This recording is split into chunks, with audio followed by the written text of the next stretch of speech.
Hi. ఇలా మీ ముందుకు రావడానికి కారణం విశ్వంభర.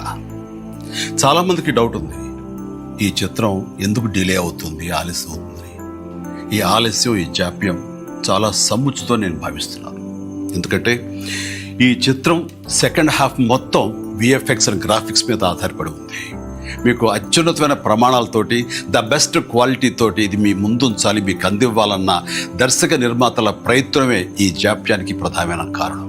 ఎలాంటి విమర్శలకు తావివ్వకుండా శ్రద్ధాశక్తులతో తీసుకుంటున్న సముచితమైన సమయం ఇది. ఇక ఈ చిత్రం గురించి చెప్పాలంటే ఇది ఒక చందమామ కథలా సాగిపోయేటటువంటి అద్భుతమైనటువంటి కథ. ముఖ్యంగా చిన్నపిల్లలకు, మరీ ముఖ్యంగా పెద్దవాళ్ళలో ఉండే చిన్నపిల్లలు ఉంటారే, వాళ్ళని సైతం ఇది అలరిస్తుంది, వినోదపరుస్తుంది. ఈ సినిమా రిలీజ్ ఎప్పుడెప్పుడా అని ఎదురు చూసే మీతో పాటు నాకు కూడా సమాధానంగా యూవి క్రియేషన్స్ వాళ్ళు ఒక చిన్న గ్లిమ్స్ని మనకు అందివ్వబోతున్నారు.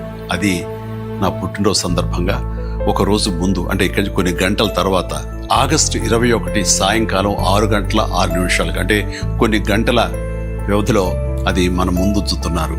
అది మనల్ని ఖచ్చితంగా ఆకట్టుకుంటుందని నమ్మకం నాకైతే ఉంది. గ్లిమ్స్ వస్తుంది, అది మనల్ని అలరిస్తుంది. అది సరే, ఇంతకీ రిలీజ్ ఎప్పుడు చెప్పట్లేదే, అది కొంచెం లీక్ చేస్తున్నాను. చిన్నపిల్లలు, పెద్దవాళ్ళు ఉండే చిన్నపిల్లలు దీన్ని ఎంజాయ్ చేసే సీజన్ సమ్మర్ సీజన్, వచ్చే వేసవి 2026 వేసవి నాడు ఈ సినిమా మీ ముందు ఉంటుంది. నాది భరోసా. ఎంజాయ్. ఈ చిత్రాన్ని చూడండి, ఆస్వాదించండి, విశ్వంభరను ఆశీర్వదించండి.